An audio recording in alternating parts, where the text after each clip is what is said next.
How's it going, everyone? It's Johnny Reed here with another episode of the Streamer Stories podcast. My guest today is the absolutely brilliant Captain Sumi. Hello. How are you doing? Hello, Johnny. Oh, it's so good to have you here. Thanks so much for being here. How are you doing? Thank you for having me. I'm doing well. I had a stressful day at work, but otherwise I'm like very well.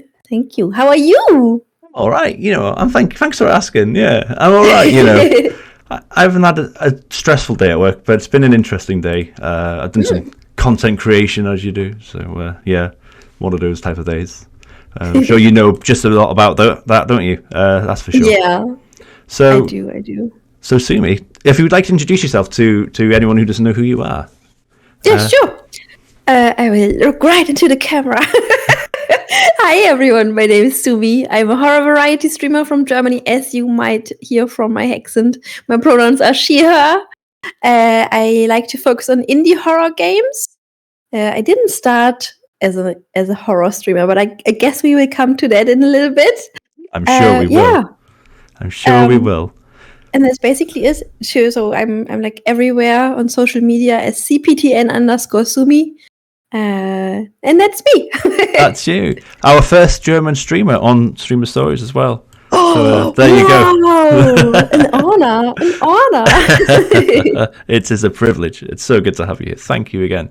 All right, yeah. So, like you said, we'll definitely talk about horror games, and you know what? I think again, you're the first person to pronounce your pronouns on the podcast. That's great as well. I love that. Yeah. So, but I try to make that a thing. I started doing it, and I try to do it whenever I how do you say? And whenever I say my name, I also say my pronoun. I try. I don't do it all the time, but I try to normalize it, especially for people who people see me and they think she, her, but there are people that look like a she, her, and they maybe aren't one. So I try to normalize it, and the more people do it, the more normalized it will get at one point. I love it. Yeah, 100% agree with that. Excellent. All right. But let's talk about the beginning. So, what are your first memories then of video games, this wonderful world of video games? So I remember my uncle had an Atari. I think it's an Atari. It's the one where Pong was on it. Yes. Yeah. That's basically the first video game I've ever seen, and the first one I remember. It's not the first one I played. Didn't play it. But this is like my very first memory about a video game. But the first game that I personally played was probably Tetris. Excellent. Yeah. I think, yeah. So the classics, like Tetris. Then there was Dr. Mario on the Game Boy. Yeah.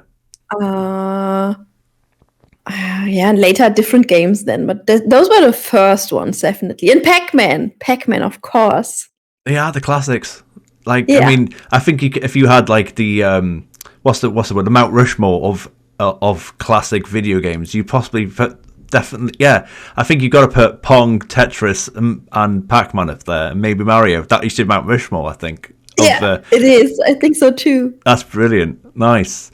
I mean, you know what? I don't know. This is a kind of a bit of a tangent I wasn't expected to take, but you know what? I never played Pong until the PlayStation. There was a demo of Pong on the PlayStation. It was like 3D Pong. It was trying to get all groovy and cool. But yeah, I mean, it's a classic. You can't go wrong with Pong. It is. Excellent. Yeah. And so you played Dr. Mario. Did you not play Mario? Yes, the one with the pills where you have to turn the pills and then connect them with the right colors. And to be honest, when I played it, I never understood what I have to do. I just turned around some pills and hoped something would happen. So I actually don't really know what Dr. Mario is about.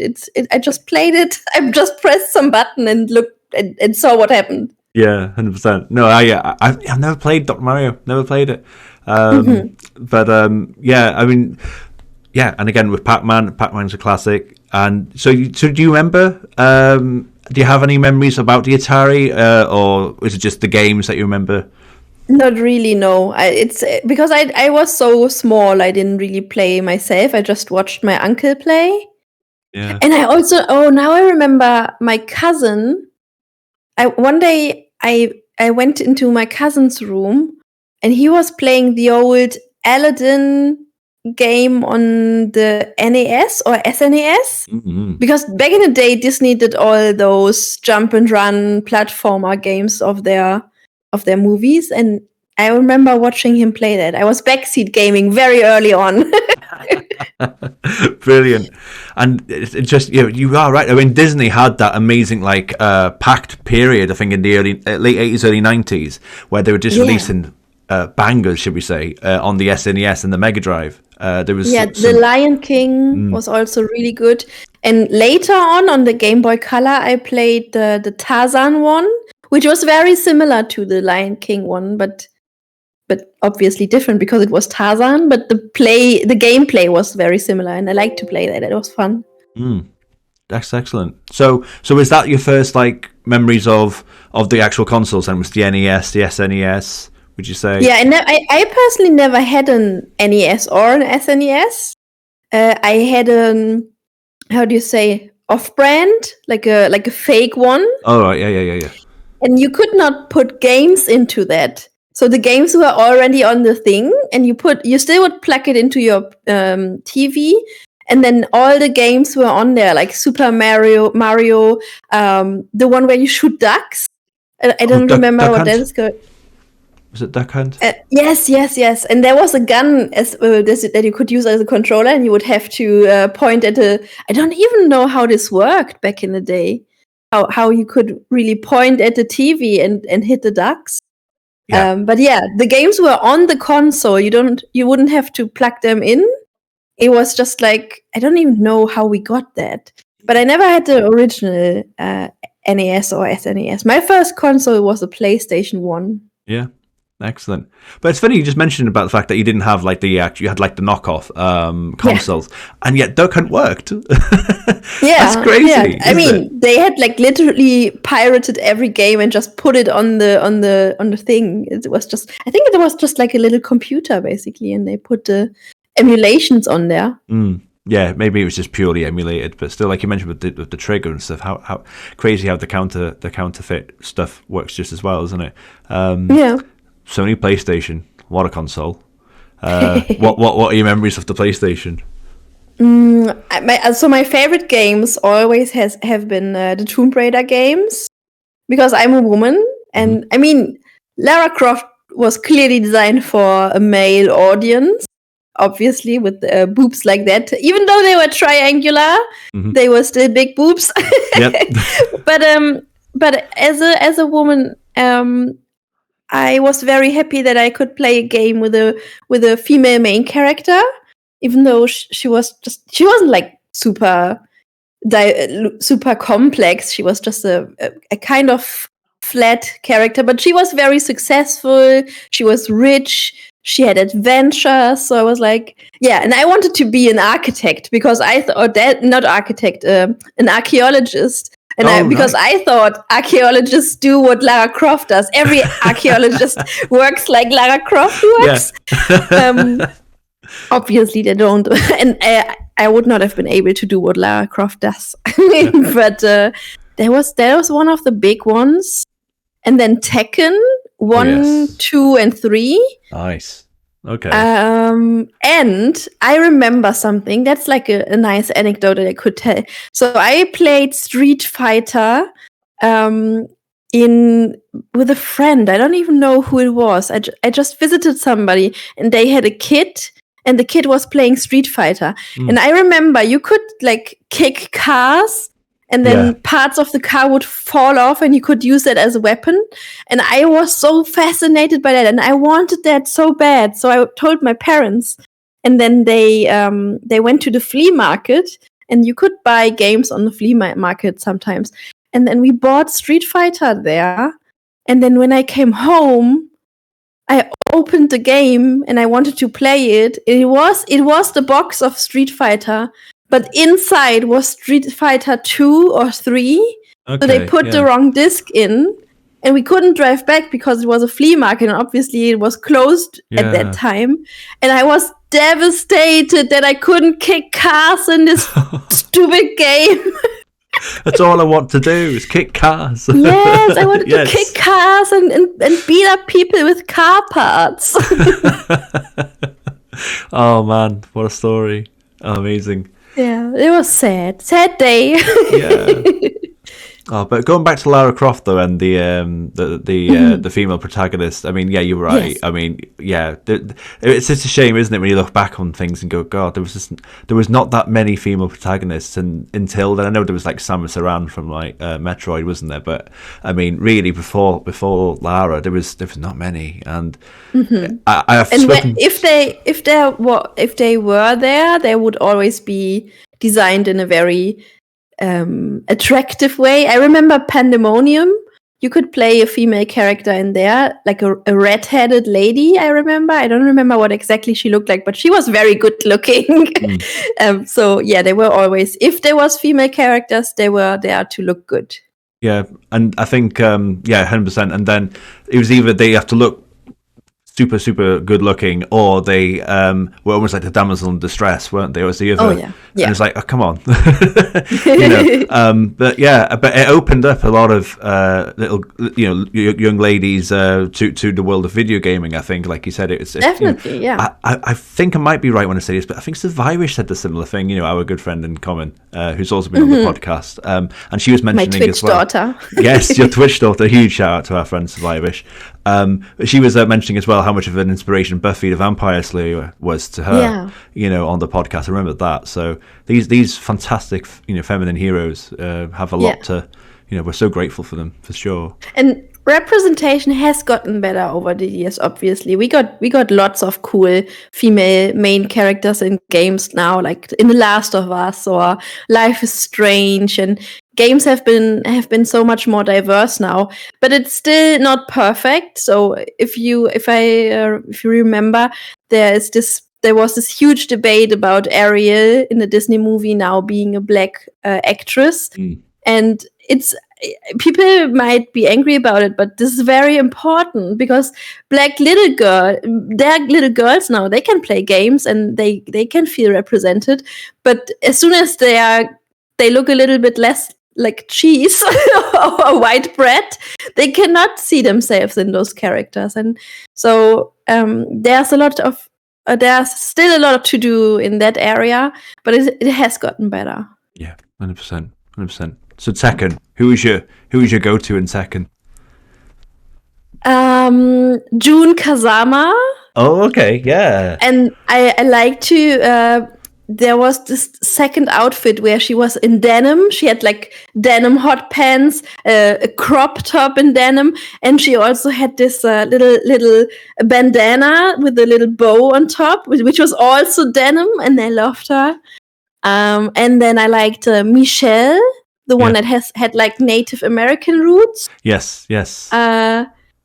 And I hated Nina. Okay, yeah. And her sister. What was Nina's sister? Anna? I don't know. Yeah, is it Anna? Yeah, I didn't like them. No. But yeah, most of the time I played June and Michelle, I think. Interesting. And if I wanted to troll somebody, I would pick the little dinosaur. Gon. Gon is, I love Gon. Playing beach ball with Gon. Oh, memories. And with Tekken, it was horrible because I played it with my little sister, and she's like 3 years younger than I am, so she was quite small, and she just mashed buttons. She didn't do combos or like try to do something sensical. She just mashed buttons, and she still won. Yeah, I can relate to that with my little brother. Mad. I'm so mad at that. Yeah, you put all the hours in, practicing, and then someone just comes in and just presses square. Injustice. Oh, wow. Well, yeah, PlayStation is an amazing console. So where did you go from there? Did you go to the PlayStation 2 or? No. Can you imagine? Angel of Darkness came out. And it wasn't released for PlayStation 1, so I was so sad that I couldn't play Angel of Darkness. And I for some reason, I never got a PlayStation 2. Actually, I never got an Xbox or any other PlayStation after that. There was a long period where I basically didn't game. I did play The Sims or something like smaller stuff on the computer. But between my big Tomb Raider PlayStation 1 years and my nowadays was a big gap. So my teenage years, I didn't play that many video games, honestly. I watched my friends play them. I watched my friends play Halo on the Xbox or what is it? There was like those horror games where you have to take pictures of the ghosts to find them. Japanese horror games. I don't remember what it was. Fatal Frame, was it? Yeah, maybe. I watched my friend play that, but I personally never played for a long while. And then I went basically from PlayStation 1, huge gap, and then PC gaming, and have been there since then. I do have like a Switch, and we had a Wii, but that's just more like for party situations where you play with friends. But for my serious me-time gaming, I do use my computer. Yeah, excellent. It's funny you mentioned that there was that gap, wasn't there? So from PlayStation 1, then basically PC. When did that happen with PC? Was it last, 5-10 years or so? Or earlier? So I think my husband is partly the reason why I got back into gaming.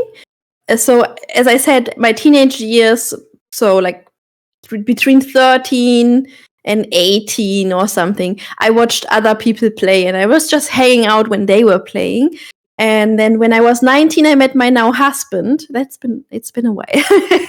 And he was a huge gamer. When we met, he was deeply, deeply, deeply into World of Warcraft. That was never my kind of game. But he played lots of different games too. And he got me interested in them again. And so sometimes we played stuff together, like cuter stuff like Mario Kart or something like that. And then I don't know what we did play a lot of games together. And it's funny, I watched the episode with Survivish from your podcast, and she said that her favorite game is Resident Evil 5. Oh, and really? Yeah, I didn't know that, but it is my favorite game from the Resident Evil franchise too, because I have such nostalgic thoughts about it, because it was the first co-op game that I played with my husband that had like a beginning and an end, and we played it multiple times. Oh, beautiful. So yeah, I think my husband back then, boyfriend, got me back into gaming. Yeah, good stuff. You know, mentioning that now, it just makes me want to see a Captain Sumi Survivorish Resident Evil co-op stream now. So I did play it with Monster the Mesh co-op. We haven't finished it yet. Monster. It's also been on this podcast. So yeah, he asked me every time when do we finish it? But there's been like months in between. So we started it back on his birthday in 2001. And then we played some more on his birthday in 2020.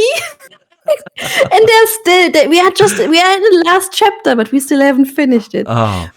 We should just restart it, honestly. Good stuff.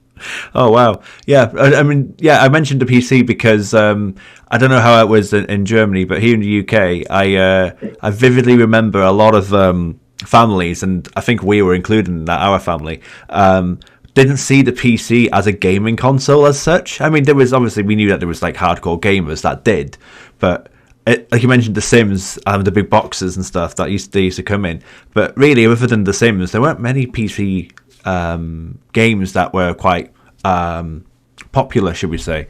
Until I feel like it was different in Germany. I feel like it was different. Maybe it's just my social bubble. But gaming on the PC was always a thing. So when I got my first PC, my uncle set it up for me, and he was always a gamer. But he played mostly like simulation type of games, like airplane simulator or something like that. But he always was a gamer on computer. So when I first got introduced to computers, gaming was always a part of it. Excellent. Oh, good stuff. Well, so do you have a favorite game of all time, and why, if you do? Can I only say one? Go on, say a few. Okay. So one of my absolute favorite games is Brothers: A Tale of Two Sons. Okay. It is by the creators who also made what's it called? It wasn't a big game last year or the year before. It Takes Two. Oh, it was. okay. I think it was the first game made by them. It's not a co-op game, but it is very, very clever in the way that you have to play it with a controller, and you play two brothers, and you have to play them with both sticks. So you move one of the brothers with the one stick and one of the brothers with the other stick. Okay. And it's very hard in the beginning, and you are like struggling to move both of them. But then the longer you play, the better you get, and it goes very smoothly. And at one point in the game, they take one of them away, and you have to play with one. And you are so used now to use both of your fingers. Yeah. And they connected those game mechanics with an emotional thing that's happening in the game.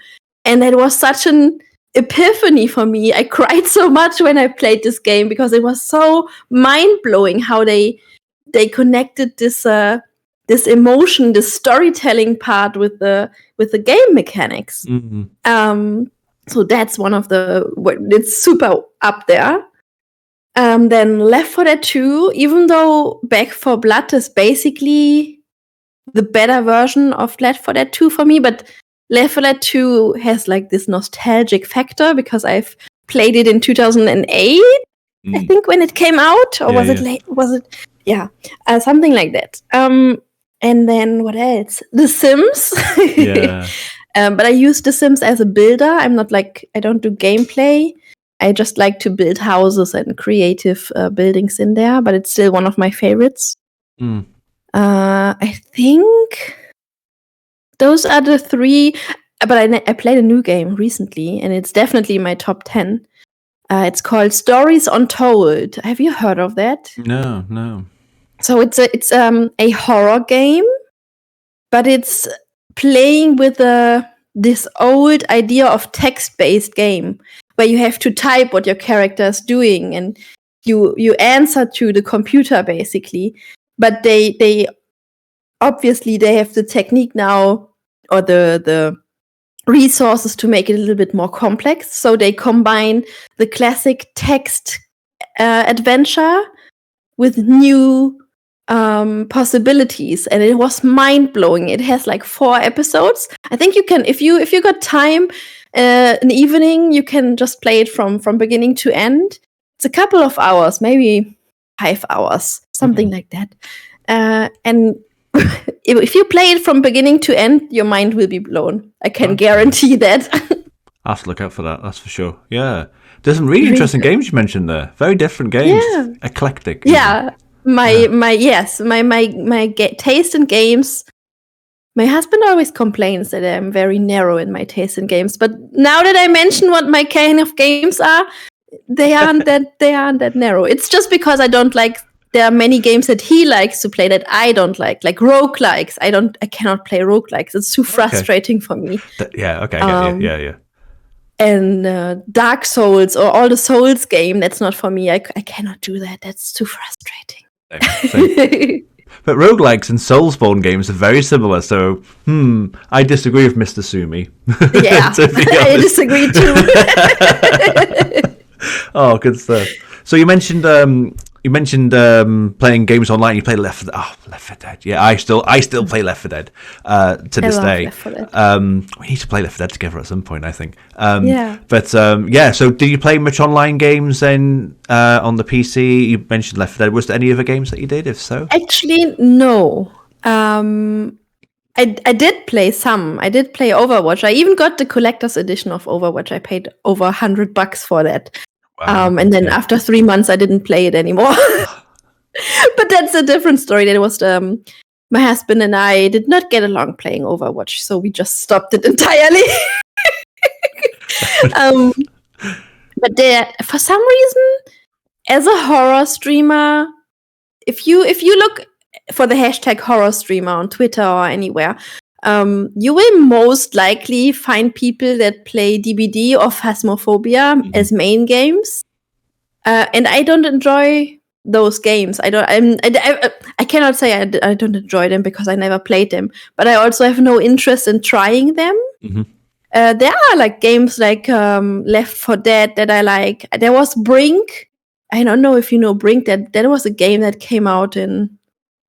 It's been a while. It was a shooter, and it was the first shooter that had like implemented you can slide under stuff if you're sprinting towards a wall, and there's a hole underneath. You could just like slide in there and then shoot.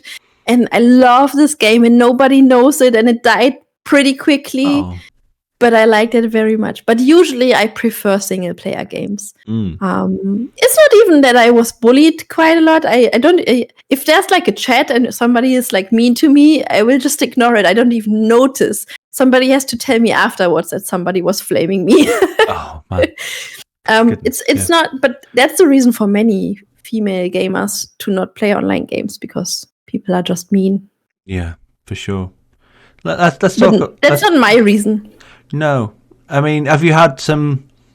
So yeah, you've clearly got some good mods then. If you don't see some of it as well, I mean, you know, a huge shout out to all fantastic mods. Which again, I know you're a mod to a lot of fantastic streamers yourself. But you know, yeah, is there any particular memories you have about that? Then about just being flamed or being harassed. It's difficult. No, it's I know that friends have this problem. But I don't use a mic. I don't do public games anyway. So if I play multiplayer games, I would usually play with friends, with my husband or like streamer friends. Or so I avoid public games because of that reason. Because I wouldn't enjoy it as much. I would have to stop the game. But there are content creators on TikTok, like female content creators who are gamers. Who play, for example, only Call of Duty or only Battlefield, and the content they produce is so often just about being called out for being a woman, or just like make me a sandwich, the classic. Yeah. And I would not enjoy it, so I just avoid it completely.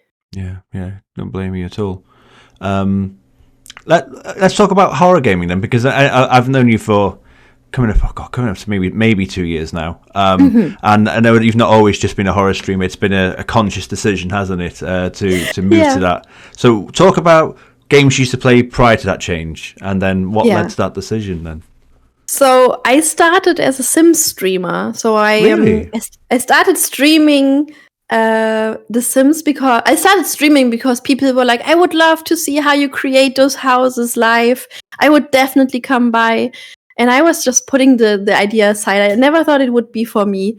But at one point in the pandemic, I was like, I can try it. And I was pretty privileged. I had already a big Sims community following on Instagram. So when I started streaming, I had like 2 to 15 viewers every stream from beginning on. So I don't know what it feels like to stream to only one person, which is, I can imagine it's very difficult. But as I said, I'm very privileged in that. But at one point, streaming The Sims was getting boring to me. I didn't want to force myself to. I love The Sims very much. As I said, it's one of my absolute favorites. But knowing when I will be live, I will have to play The Sims was very annoying to me. And then I started deviating into cozy games. So I changed it to not only Sims, but I will play cozy games that have no combat. That was mainly my rule, no combat in my games. Mm-hmm. Even though I do combat in my free time. That didn't mean that I don't play those games in my free time, but my streaming brand was cozy games, no combat, stuff like that. Yeah. And that too got boring at one point. And then I did it. I streamed 3 times a week, so I made it connected to the days. Mondays would be cozy games, Tuesdays would be adventure games, and Saturdays would be horror streams. And I realized that I liked the horror streams very much. People came in for that, even though I lost lots of viewers because the Simmers weren't into horror, obviously. Mm-hmm. And I was joking to my friends Mamela and Trike, who are also streamers, by the way. Greetings. And they were like, you always joke about it going full-time horror, but deep in your heart you really want to do it. Just take the leap and do it. Yeah. And then I did do it last year in September. I started doing only horror.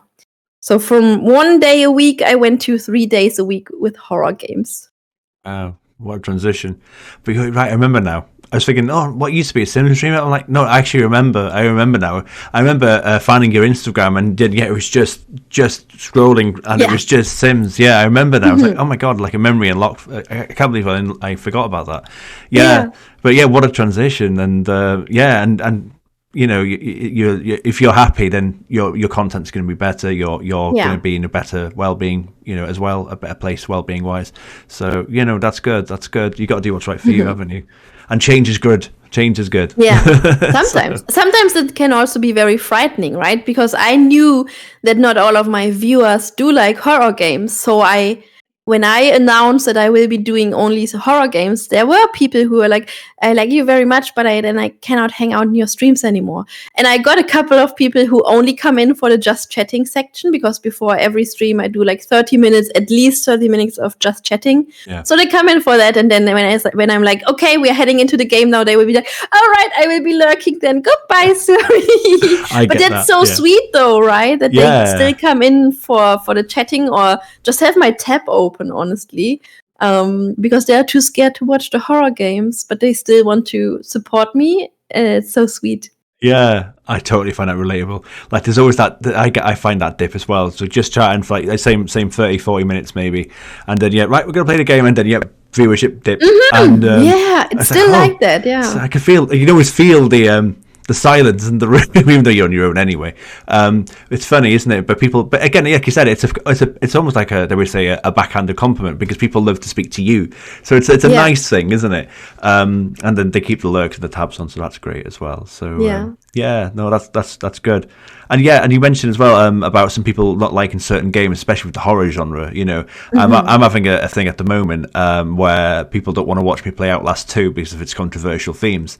So it's quite interesting, isn't it? When people like, I like you, but I don't want to watch that game. So at least they're respectful enough to tell you that. You know? Yeah. So interesting. So is there a worst game you've ever played? Is that something? I don't think it's nice to say a game is worst game, because usually if you would call a game that, it would be like an indie game that it wasn't like where not 100 people were working on it. It was just one person who still tried their best, and they made the best that they could. So it would be very hurtful to be like, no, that was a shit game. I never wrote a bad review on Steam. I do write reviews on Steam, but I only write them if I have something good to say. Recently, I played Danny's House, which was very hyped in the horror community. It's only like 30 minutes long. And people were saying they were so scared to play it, they couldn't finish it, or they haven't been scared that much for a while. And that made me very excited for the game, obviously. So I tried it, and I didn't enjoy it at all. But I would never say it's the worst game that I ever played, because somebody put their blood and sweat and love in. And other people obviously enjoyed it. So it's just my deal that I didn't like it. So there are games that are super buggy. Obviously, but that doesn't mean they are like horrible games. They were just issues when creating it, too much pressure, too many deadlines or stuff like that. There's always something. I don't like to call other people's work trash or bad, or I don't have a game like that. That's okay. No, that's very sweet. That's very sweet. And I'm glad you mentioned the devs, should we say? You know, the poor people that work so hard on these games, you know, so much burnout, and if a game's delayed, then and something that I think is really starting to finally get addressed, shall we say, slowly. Yeah. Still got lots of work to do, isn't there? But like sorry. No, don't apologize. There's like here, what is it? Cyberpunk. Yes, was delayed so many times. And they were putting so much time and effort in, and there was so much pressure there. And the community, the viewers, the gamers didn't make it any better. They were like always complaining when they did delay it. But the company also made the mistake of not delaying it far enough. So just give the devs and the designers the time that they need, and don't pressure them into a deadline that they cannot hold. Because the gamers will be disappointed and frustrated. The people who work on a game will be frustrated. And in the end, the game came out and still was super buggy and basically unplayable.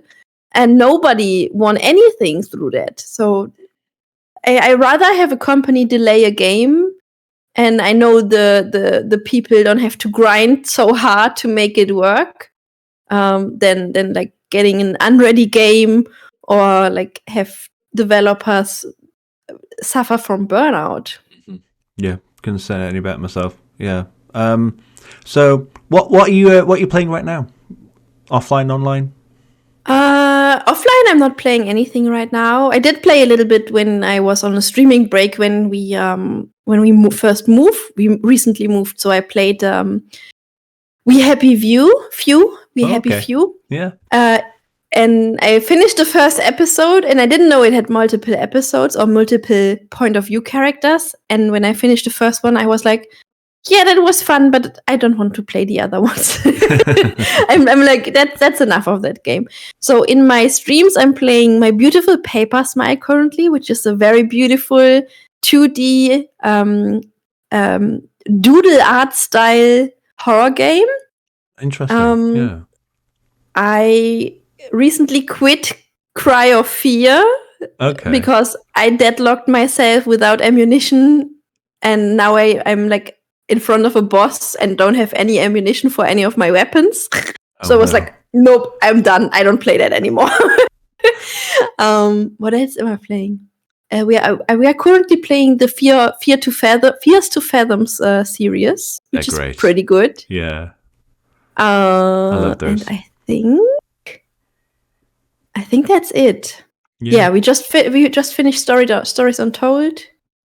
So I have always like a couple of games running parallel to each other that we are playing. So do you do that then? So do you play like specific games on the Mondays, Tuesdays, Saturdays, or do you play? Yeah. So when I start a game on a Saturday, I will also only play it on Saturdays. Yeah.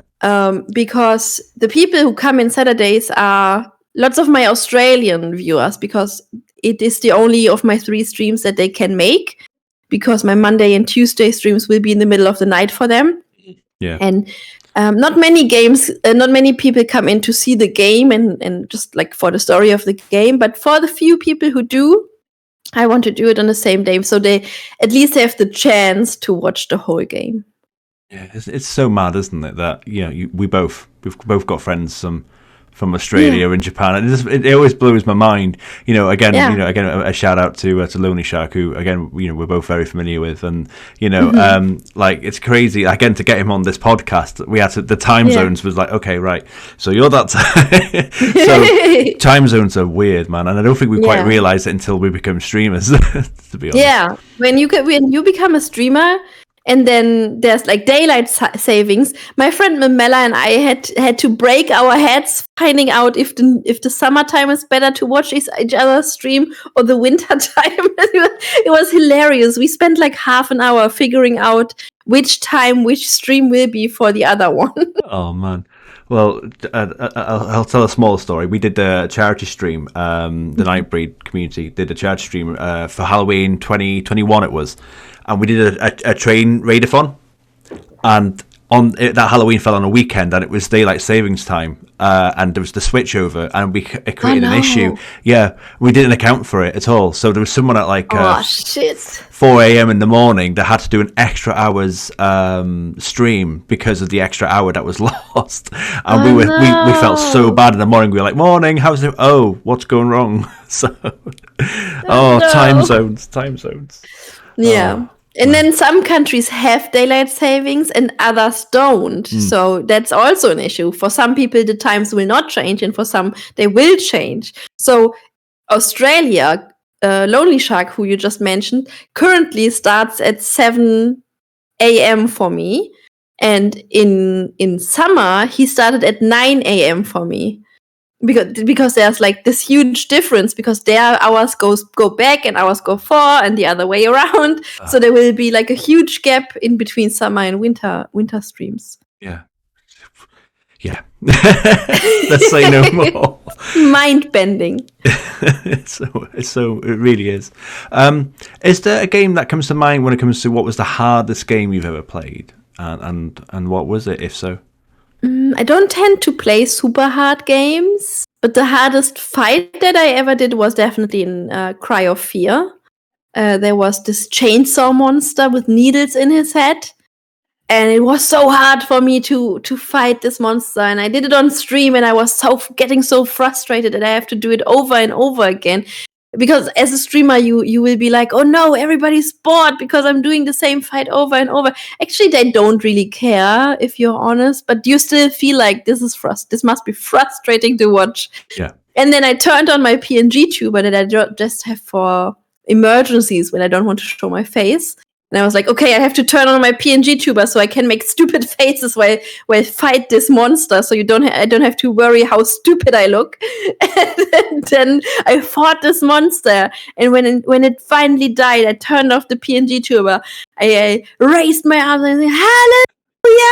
And chat got mad and they were spamming comments and stuff, like sound commands. And it was so much fun. Like it wasn't fun to fight, but it was fun to win. Oh yes. Oh yeah. Wow. Yeah, I can relate to that. I was playing Silent Hill 2 on the hardest difficulty for the first time, and there was the second last boss is 2 pyramid heads, and I just couldn't beat him. And like you said, you're live on stream. You're trying to be an entertainer, aren't you? So like, ha ha ha, this is fine, and it's really not fine. so if it happens in like off stream, that's no problem. I will just pause the game and play again in an hour or something. Exactly. Or I will call my husband and be like, you finish this fucking boss for me. Yes. I cannot do that when I'm streaming. Oh man, yeah. Oh, but it's such a dilemma, shall I say? I'm like, what do I do? But yeah, you are right. Actually, I should consider the PNG tuber route. Actually, right? I'm not sure my camera. Honestly, I only use it when I get frustrated and when I'm like have to do something over and over again. And then I will be like, sorry guys, I cannot show you my face right now. I have to very focus and make the stupidest faces, and then I will get this done. But for the time being, you have to look at my PNG tuber. Fair play. So if you were stuck on a remote island, and you only had 3 games with you on that island, and you're stuck on it forever, I'm sorry, you can't get off the island, what would they be, why, and you can use the internet, so you can use that element if you want to. So then it would definitely be The Sims, because I can spend hours and hours and hours in The Sims building houses. Then for a single player game that isn't The Sims, I would go for The Witcher 3. Because it's a fairly big game, and you can look at beautiful landscapes, and just sometimes I did spend hours in The Witcher 3 just riding along the meadow and not doing anything, and 2 hours later I realized I didn't do any quests. So that's a good game for passing time. And then to have something that I could do online with friends, I would it's hard to decide if I would go for Left 4 Dead 2 or if I would go for Back 4 Blood. Ooh. I think I would probably go for Back 4 Blood, even though I love Left 4 Dead, just because Back 4 Blood is a little bit more complex, and it would probably be more fun on a long term. But I'm not 100% sure. But I would go for Back 4 Blood.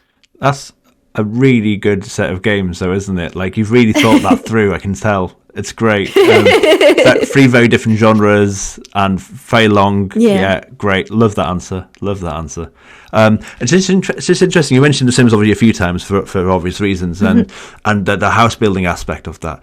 I found it, just if you don't mind me saying, it's quite interesting nowadays. We're finally, I think, approaching that point in gaming where we're starting to see these games coming out. Like the biggest game that came out recently that was people were obsessed with was a power cleaning simulator or something like that. Power stream. Yeah. You know, Power Wash. Power Wash. That's the one. Yes. And there's House Flipper and these really therapeutic games. Like, you know, people who made The Sims wanted the social interaction to be the main focus, but your focus was no. I want to do this. I want to play. I want to build houses. And it comes back again to me. Like when I was I'm a massive wrestling fan. I used to spend more time building and making my old wrestlers than playing the game. And you talk about the scenic routes in The Witcher. You know, again, it's great, isn't it? That I think we're starting to get to that point now where games are therapy. You know, and, it's nice. Definitely. Yeah. In the Sims community is split in 3 parts. So there are builders, there are game players, they're the people who use the game as it is intended to, and there are cast creators, so create a Sims. So they just create characters.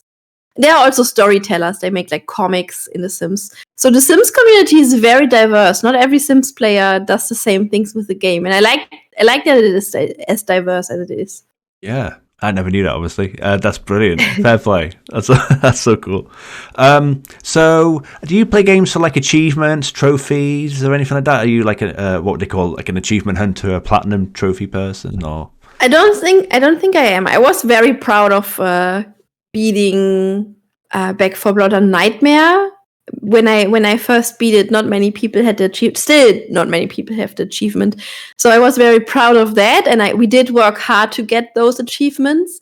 But usually, I don't do the trophy hunting. I don't mind if I missed a couple of achievements in a game. I don't want to. I'm not the one who 100%s their games usually. No, that's cool. Of course, it's not for everyone, is it? So, but yeah, fair play with Back 4 Blood. I can play it properly. You know, I just, I couldn't get my head around it. So. It doesn't work if you don't have a team that can work together. So, if we wouldn't have been a 4-player team that has played years and years with Left 4 Dead and different games, I don't think we could have made it. It was just because we know each other. We could play a lot. We did spend hours and hours to get there. But if you are like a single person playing with randoms, it's basically impossible. Got you, yeah. So, am I right in saying that the first foray into streaming was the Sims streams? Is that right? Yes, yeah. So, people wanted to see me build, and that's why I started. So, where did the name Captain Sumi come from? Or is that Captain Sumi was my name on Twitter before. I don't actually I remember. I was called Chaosmacherin before, which is obviously a German name. It means chaos maker. Okay. And it was my nickname for a long time. And at one point, I, for some reason, wanted something that would work internationally because my content back then was just like still completely German. I only started doing English content with The Sims.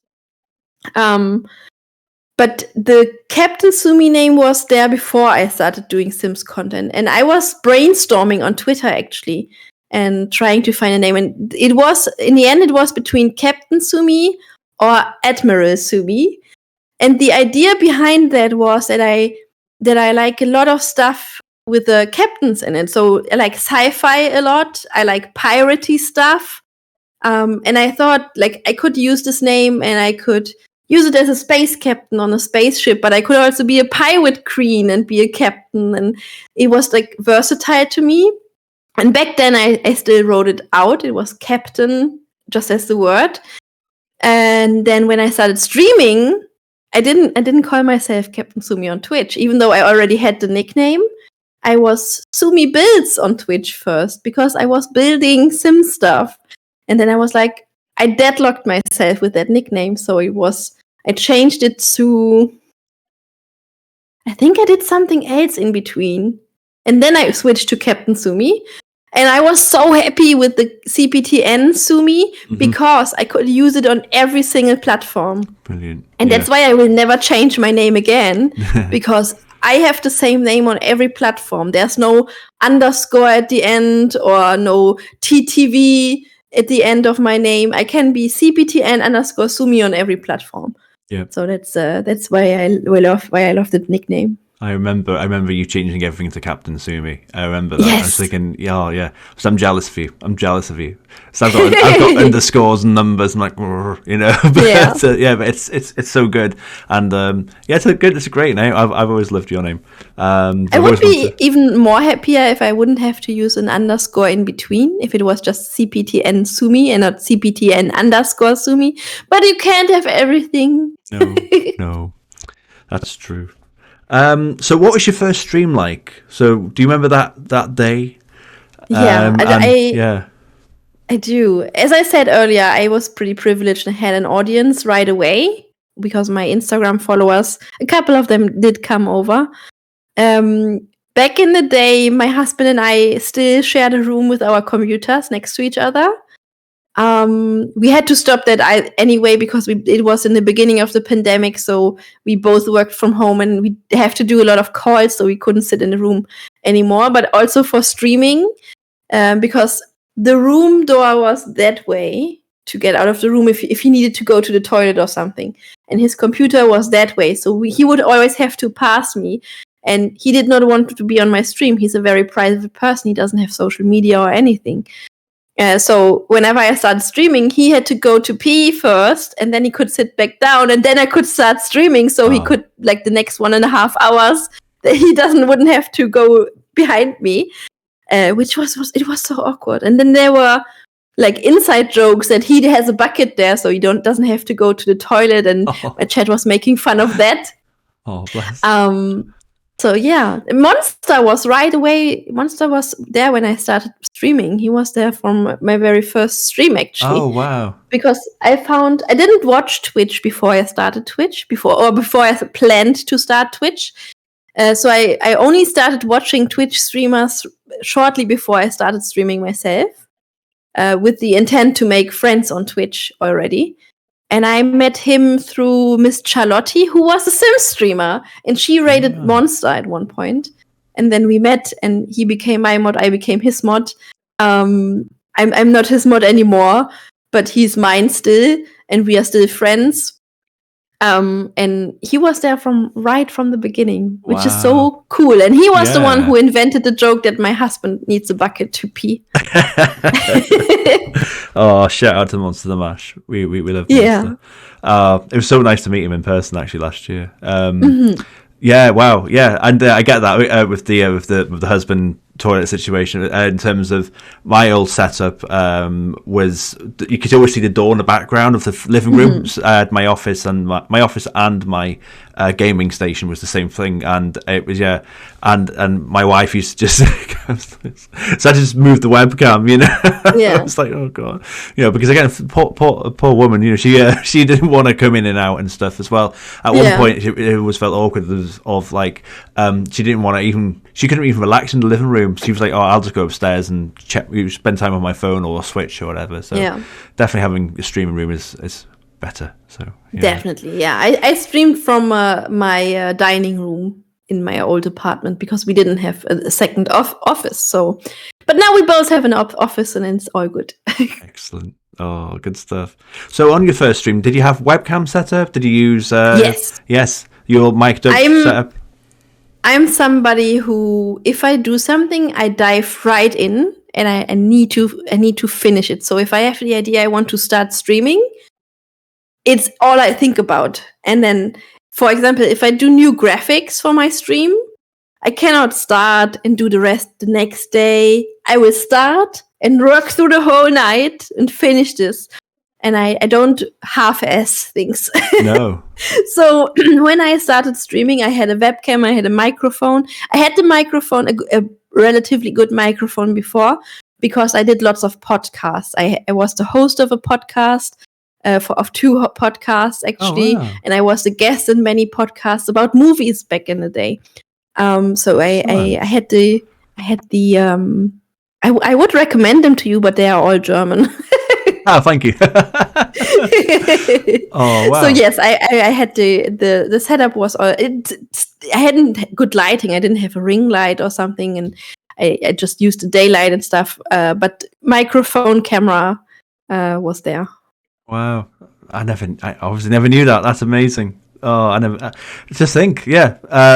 Well then, thanks for being on my podcast. Appreciate it. So do you have any like favorite stream memories? Is there any moments or favorite streams or whatever that comes to mind when certain moments? So obviously, like the celebratory streams are always a highlight, like birthday streams and stuff like that. I like to eat stuff that people find weird on my birthday streams or celebration streams, and I'm not talking like Bean Boozled things because we all know them. But I like to go a little bit further and eat stuff that people would not try, because I try basically everything. There's only a few things that I would not try. So I tried century eggs on stream. I don't know if you know them. They are like black eggs. You peel them. And they are black. Everything that would be white in the egg is black, and the middle is the yellow part is green. And that's because they are fermented and they are put in clay for like a month or two. Wow. And I wanted to try them because they look so disgusting. Yeah. But then I was so disappointed on stream when I ate it, because it basically tastes like a normal chicken egg with a little bit of sand in between. And it was so disappointing. It wasn't a delicacy. It didn't taste weird. It was just an egg with a bit of sand. And then I did eat crickets and mealworms and stuff like that, which people find weird, but it's honestly not that bad. Yeah. And one of my favorite streams actually was One Life is Strange True Colors stream. They were less viewers than usual there, but the viewers that were there were experiencing the game with me, you know? They were not just there, but we were all playing this game together. And then somebody in the game died.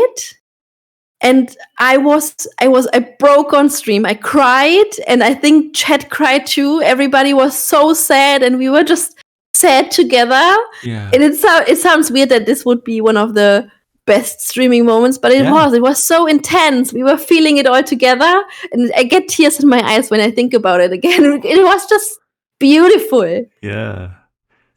And we were like, no, we haven't seen the body. He cannot be dead.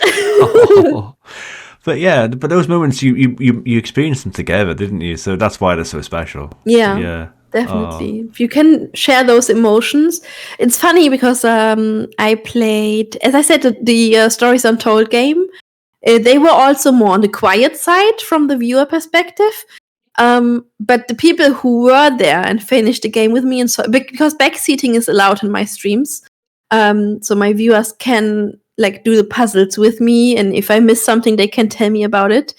So we did all the puzzles together for Stories Untold, and it was so nice because the people were so into it, and it was just only like 3 or 4 people who were active in chat. There were more lurkers, of course. But it was so nice that they were like experiencing and enjoying this game with me. Oh, wonderful. Beautiful. Love it. Oh, wow. Okay. One final question, which is there any advice that you think about giving to anyone that is, thinking of going on the streaming journey that, it's a crazy, wonderful thing, isn't it? But what advice would you give to someone thinking about? So there's actually a lot of things that I would give them. The first being like a hardware thing. Audio is more important than a good webcam. You don't need an expensive webcam, but people will watch you when your webcam is shitty too. People will watch you without a webcam, but the audio is very, very important. You don't have to have the most expensive microphone. Just watch tutorials on YouTube on how to make a cheap microphone sound better, because if your sound is annoying, people will leave. They don't mind if your camera looks shitty. They will not leave because your camera is a little bit pixely, but they will leave if you hurt their ears. Then don't look at your viewer count. Turn the viewer count off, so you don't have to question yourself if you see 5 people left at the same time. And then you will start thinking, shit, did I do something wrong? Are they all bored? Am I bored? Am I boring? And then you will start to panic in your head and it will show. That's bad. So if you have trouble and think you do something wrong if somebody leaves, just turn the viewer count off and do what you do, and you will be fine. And the last thing, actually, no, those two things are the most important. Yeah. Good audio. Watch back your VODs. Yeah. It is cringy. Nobody likes to listen to themselves. Nobody likes to watch themselves do stuff. You will get used to it. The more you do it, the more you get used to it. But you have to watch back your VODs because you can tell. You can watch your VODs and be like, "Oh, I wouldn't enjoy that as a viewer," or "Oh, this alert is way too loud," or you need to watch your VODs too. So otherwise, your viewers won't tell you. You cannot rely on your viewers to tell you, "Hey, this is way too loud," or "This is way too quiet." Yep. You do need to do it yourself, or you would have to have really good mods. Yeah. But if you don't have them, you have to watch your VODs back. Oh, I'm so happy you mentioned that. That literally happened to me on the weekend. I thought I was fine. I listened back to the VOD and had the echo. I was like, what? Why didn't no one tell me? I streamed for like 6 hours. Yeah. No one told me. But no, that's brilliant advice. I love that. It's interesting about the viewership. Turning it off. Like you would think, wouldn't you? Like I know I use OBS and there's people who use Slobs or OBS or whatever, but some people have the Twitch in the background, and you would think that Twitch would have like a feature to turn it off, wouldn't you? It does. It does. Does it have that? What? It does. There you go. In mod view, where there is your viewer count, there's a little eye that you can press. And in the stream manager view, where you can see your viewers on top, you just have to press the number of your viewers, and it will be cancelled out. It will be just a little minus. Well, I learned something new today, but I never knew that. I mean, I don't. So that's really important, really helpful. Well, there we go. You heard it. Because I never knew that. I mean, I use OBS anyway, so I don't have my viewer count on. But it's still fantastic advice. Thank you so much. Yeah, you're welcome. Well, again, thank you. Thanks so much for being here, for chatting to us. And thanks for having me. Is there that was so nice. Is there anything you want to say, or do you want to just tell us where we can find you? It's all the same everywhere, isn't it? But yes, one more time. It's Cptn_Sumi. Sumi Sume. USUME. MI, not E. Spelling it in German, but yes, Cptn_Sumi. It's there. Right. Thank Point you. Downwards. New logos. So I'm trying to build my YouTube channel currently. So if people would want to look at some gameplay videos or like funny shorts, that's what I do on YouTube, and I'm trying to grow my community. They are called the Space Kittens, by the way. I want to grow them outside of Twitch too, and now I'm just growing my YouTube channel, and it's going okay. It's going all right. Fantastic. Well, you heard it. Follow Sumi on YouTube. Well, on all the socials. Do it. Yes. Follow me. Do it. Thanks so much, Sumi. Thanks so much. I really appreciate that. That was awesome. Thank you. Take care, everyone. Thanks for joining us. Bye-bye.